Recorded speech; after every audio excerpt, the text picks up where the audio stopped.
What if one single USB drive could bring down some of the most powerful people in America? A young woman named Karoline Leavitt, a name you might not recognize, just detonated a truth bomb so dangerous, entire governments are scrambling to cover it up. It all started with a quiet estate in Cedar Hill, but it exploded into a high-stakes chase involving cartel assassins, corrupt politicians, and a global manhunt. She was supposed to stay silent. She was warned, threatened, hunted. But instead of running, she chose to fight back, with a plan no one could have predicted. Why would someone risk everything to expose a system that's been rigged for decades? And more importantly, can one woman's truth ignite a movement powerful enough to bring justice? Stick around. This story will take you deep into betrayal, sacrifice, and a final move that shocked the world. But before we dive in, where are you watching this from? Drop your country in the comments and don't forget to like, share, and subscribe, because this is one story they don't want you to see. The skies above Cedar Hill, Virginia were cloudless, deceptively calm. The estate stood peacefully atop the hills, surrounded by woods that whispered with wind. To anyone passing by, it looked like a politician's retreat, a quiet, luxurious hideaway from the chaos of Washington, D.C. But Karoline Leavitt knew better. Inside that house was not peace, it was preparation. The 29-year-old press secretary had become a target after publicly backing a controversial bill that would designate the Red Serpents Cartel as a terrorist organization. She knew the stakes. What she didn't expect was how fast they'd come for her. At exactly 2:43 a.m., her silent alarm tripped. A motion sensor in the east perimeter, just outside the garden wall, had been triggered. Karoline sat up, fully awake in seconds. "Sierra," she whispered into the comms, "are the exterior drones live?" From a hidden control room below the wine cellar, Sierra Brooks, her tech expert and friend, responded calmly. "Drone feeds are up. You've got 3 black SUVs, no plates, just entered the tree line. Looks like 15, maybe 18 men. They're moving military style." Karoline exhaled. "Then it's begun." From the living room, a voice rang out. "They're early, sure, Mom." Ryan Parker, a retired Secret Service agent, stepped into the hallway already pulling on a tactical vest. "You told the world you weren't scared of them. Now they're calling your bluff." "I wasn't bluffing," Karoline said sharply. By 3 a.m., her estate had transformed into something almost mythical, half fortress, half mind game. The estate's defenses weren't made of steel and gunfire. Karoline had insisted on non-lethal deterrence. It wasn't about killing. It was about making a statement. A woman with no army and no firepower, standing against one of the world's most violent cartels, and winning. Tyler Green, a former Army electronic warfare specialist, finished sinking the sound cannons and flash traps along the driveway. They've split into teams: front yard, south garden, rear entrance, classic 3-prong assault. They think we're sleeping. Karoline looked through the thermal camera feed. "Let's wake them up." She triggered phase 1. As the first team of masked cartel soldiers approached the rear gate, floodlights burst on with retina-blinding brightness. High-pitched directional sound blasts disoriented them, making several collapse instantly from the vertigo. The second team reached the garden path and tripped pressure plates hidden under rose bushes. Non-lethal gas shot out from concealed vents, causing confusion and panic. The third team was smarter, trying to loop around the estate through the woods. But Sierra had anticipated that. From her command tablet, she deployed a drone swarm. Small quadcopters emerged from the trees like fireflies, except these fireflies emitted high-frequency pulses that short-circuited the radios and helmet comms of the invaders. "Who the hell are these people?" one of the cartel soldiers shouted in Spanish, stumbling backward as sparks flew from his headset. But the real question they should have asked was, who the hell is Karoline Leavitt? Because she wasn't just some mouthpiece in Washington. She was a strategist, a planner, and a survivor. And now, with her back against the wall, she was proving she was something else entirely. Fearless. By 3:45 a.m., half of the cartel operatives were disarmed, unconscious, or fleeing into the forest. Ryan stepped into the hallway with a grin. "I thought these guys were supposed to be tough." Karoline didn't smile. "They're not done. Alvarez isn't here yet." Miguel Alvarez, the ruthless leader of the Red Serpents, hadn't shown his face, which meant this wasn't the real hit. This was reconnaissance, a test, and she had passed.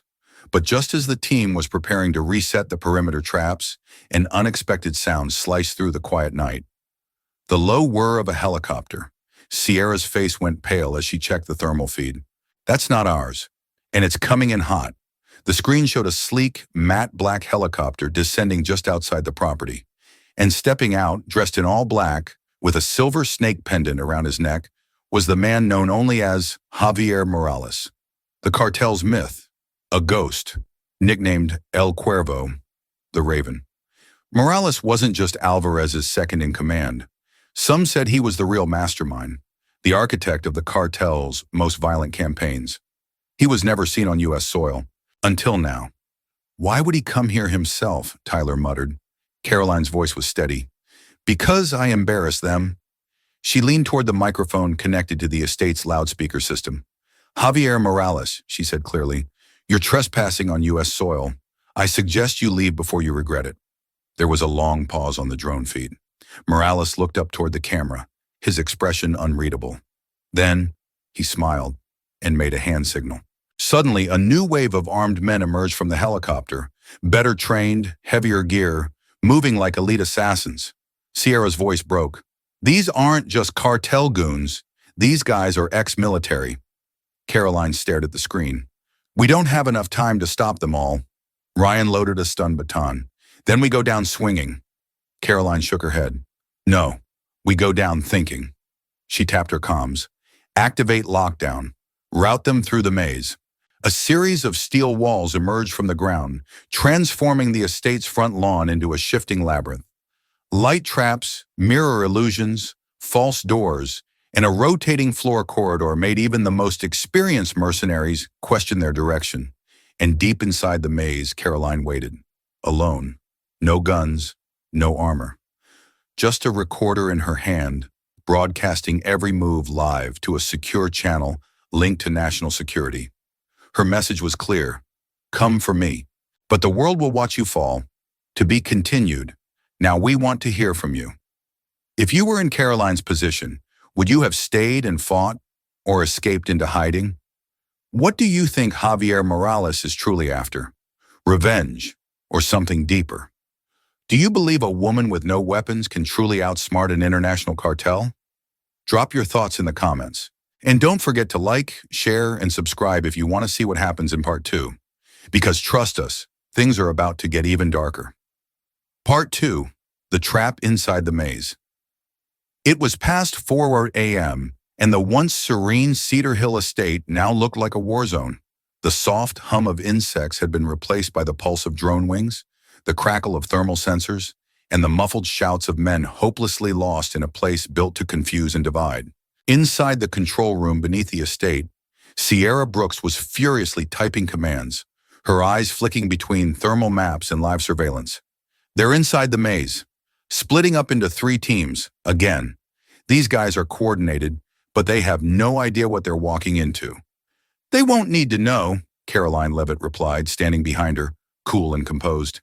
They just need to panic. Ryan Parker cracked his knuckles and gave her a side glance. You sure this mind game stuff will work on El Cuervo? Morales doesn't seem like the type to be rattled by fancy mirrors and pressure plates. Karoline turned to him, her voice low but certain. He's not here to kill me, Ryan. He's here to prove something. That's his weakness. That's how we win. Just then, a sharp beep echoed from the command screen. Sierra's jaw clenched. They're approaching the inner sector, North Corridor. They're getting closer. Karoline stepped forward and activated the audio feed. Every corridor was rigged with directional microphones and speakers. She pressed a key and spoke clearly into the mic. Morales, you didn't come here to fight me. You came here to be seen. A long silence. Then a voice responded, crackling over the speaker in a slow, composed tone. You've made quite the theater out of this, Ms. Leavitt. But you forget, eventually the curtains fall.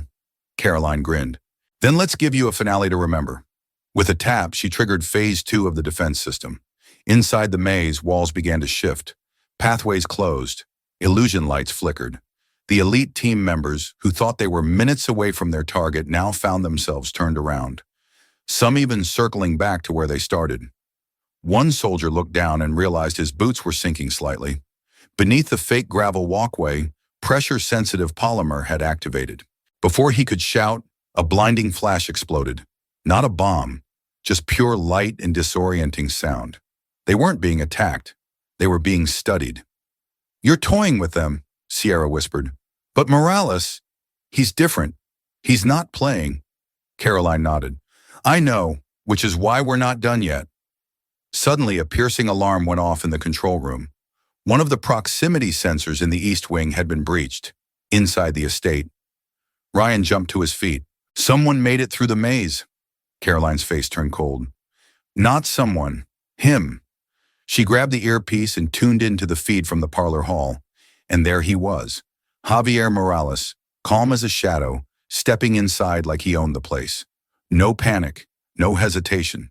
He looked straight at the camera above the fireplace and smirked. "I told you," he said, his voice echoing in the earpiece. "Curtains always fall." Ryan raised his baton, ready to charge, but Karoline grabbed his arm. "Not yet." She turned to Sierra. "Initiate silent lock. Seal off the parlor. Route him to the vault." Sierra hesitated. "Are you really going to trap yourself in there with him?" Karoline's expression didn't waver. "It's the only way to end this." Moments later, in the deepest part of the estate, the hidden vault room lit up as Karoline entered. The walls were lined with digital archives, files, and encrypted devices. Information the cartel would kill to destroy. She stood alone at the center, waiting. 5 minutes passed. Then the sound of footsteps. Slow, measured. Javier Morales stepped into the vault, unarmed, hands loose by his sides. "I must admit," he said, surveying the room, "I didn't expect this. You standing alone, no weapons, no security." "I don't need them," Karoline replied. "You're not here to shoot me, Javier. You're here to silence a message." He laughed, low and bitter. "You think too highly of yourself." "No," she said quietly. "I think highly of the truth. And that's what scares you." He took a step forward. "You can't stop what's coming. You may embarrass us on the internet, crash a few shipments, humiliate a few street soldiers, but the machine rolls on." "Not if I pull out its spine," Karoline said, pointing to a small black flash drive on the table beside her. "This contains the full roster of your American distribution network. All your payments, wire transfers, offshore accounts, every man and woman on your payroll." His eyes narrowed, but he didn't move. "I broadcasted a copy to 2 government secure lines. You kill me, it doesn't stop anything." "So what are you offering?" Morales asked, folding his arms. Karoline stepped closer. "I'm offering you a chance to walk away. I'll delay the release of the full data for 24 hours. Call off your dogs. Get out of this country. Stay gone. If you do, your empire might survive. Pieces of it, at least." He stared at her. Long, calculating, and then to her surprise, he smiled. "You're either the bravest woman I've ever met, or the dumbest." Karoline didn't blink. "Maybe both." A beat of silence passed between them. Then Morales took one step back. 24 hours, he said. "After that, we'll see what burns." And with that, he turned around and walked away. Sierra's voice crackled in the earpiece. "He's leaving the estate. His men are retreating." "What the hell just happened?" Karoline exhaled, the tension leaving her body like smoke from a fire just barely extinguished. He blinked. Later that morning, as the first rays of sunlight bled over Cedar Hill, Karoline stood on the balcony, sipping coffee with hands still trembling. Ryan approached. "You really think this truce will hold?" "No," she said softly. "But it bought us time, and time is power." "Think he'll be back?" She turned to him with a ghost of a smile. "Only if he's foolish enough to think this is over." Because it wasn't. It was only the beginning. To be continued. What would you do if someone like Javier Morales walked into your home unarmed, threatening your life with words instead of bullets? Would you negotiate or strike first? Let us know in the comments. Part 3. The final move. The next 24 hours passed like a ticking bomb. From the outside, Cedar Hill looked calm again. Birds chirped, the wind swept gently across the tall grass, and the night's chaos left no visible trace. But inside the estate, everyone moved like chess pieces on a board, where one wrong move meant checkmate. Karoline Leavitt sat in her study, phone in hand, staring at the encrypted drive on her desk. The one holding everything: banking trails, contract lists, bribes, shipments, even names of political donors laundering cartel money through fake charities. She knew what she held wasn't just evidence, it was leverage. Across from her, Sierra Brooks was pale, exhausted. "We should have uploaded the full data last night. What if he uses that 24-hour window to disappear?" "He won't," Karoline said, eyes still locked on the drive. "He's a performer. He needs the audience to stay in their seats." Outside, Ryan Parker was going over weapon inventory with a few guards who had come in after the Mays ambush. His jaw was clenched, his voice low. Something about him had changed since Morales left without a fight. He didn't trust peace that came too easily. Around 9-ish p.m., the silence broke. The alarm. Again. But this time, not from the Mays or perimeter sensors. It came from the satellite feed. Sierra bolted upright. "Karoline, you need to see this." On the screen, a government server had been breached. The one Karoline had sent a copy of the cartel files to as backup. "Someone's trying to erase the files from our end," Sierra said. "And it's not just them. It's someone inside a federal agency." Karoline's blood went cold. "That means Morales has friends higher than we thought." She grabbed her phone and called a private contact, Agent Nathan Lowell, a man she'd once helped expose a human trafficking cell. He answered with urgency. "Karoline, whatever you've done, they're coming. Not just Morales. There's a list of compromised names inside your file, and they're willing to kill anyone to keep it buried." "I need to know how long I have," Karoline said. There was a pause. "You've got maybe 2 hours. After that, they'll stop pretending they're not hunting you." Karoline hung up and turned to Sierra. "We're not uploading the data." "What?" Sierra's voice cracked. "You can't back down now." "I said we're not just uploading the data. We're going to do something no one expects." She leaned in and whispered her plan. Sierra's eyes widened in disbelief. "That's insane." Karoline smiled. "Exactly." An hour later, the live stream started. Across YouTube, Facebook, TikTok, and several whistleblower forums, Karoline's face appeared, backlit by the American flag behind her. It looked like a press conference, but the tension in her voice was different. It wasn't fear, it was fury. "To every person watching this, what I'm about to say might get me killed, but I refuse to let the truth rot in silence." She paused. "For years, cartels like the one led by Javier Morales have moved billions through this country with the help of our own people. Politicians, business tycoons, even members of law enforcement. This flash drive contains proof of it all." Karoline held the black USB up to the camera. "Tonight I will upload this evidence, but not to a single server, not to the government, not even to the press. I've programmed the drive to break into fragments, each one going to different people across the globe. Teachers, students, veterans, mothers. You won't even know you have it, but you'll carry the truth. And if anything happens to me, if I disappear, if you hear I took my own life, you'll know it was a lie. And somewhere in the world, someone will have the piece that cracks the rest." Her voice trembled now, not from fear, but from the weight of what was to come. "The game ends tonight." She ended the stream. "Now," she whispered, "we run." Ryan was waiting by the SUV, engine rumbling, back doors open. They piled in, Sierra, Karoline, and a single bag of encrypted backups, and sped off into the night, heading for a safe house no one knew about. But as they turned off the main road onto a dark trail, headlights flared behind them. 3 black SUVs, no plates. Ryan cursed and slammed the accelerator. "They're here!" The chase was brutal. Tires screeching, trees whipping by, the smell of burning rubber and gasoline. Karoline clutched the USB bag to her chest. "We can't let them catch us. Not with this." "Then jump," Ryan growled. "What?" "There's a drop point ahead. Woods, you and Sierra bail. I'll lead them away."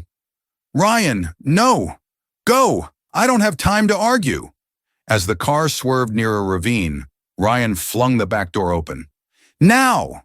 Karoline and Sierra leapt, tumbling down into wet leaves, scratched and gasping, but alive. Ryan's SUV veered hard, drawing the attackers' attention. Gunfire erupted, echoing into the night.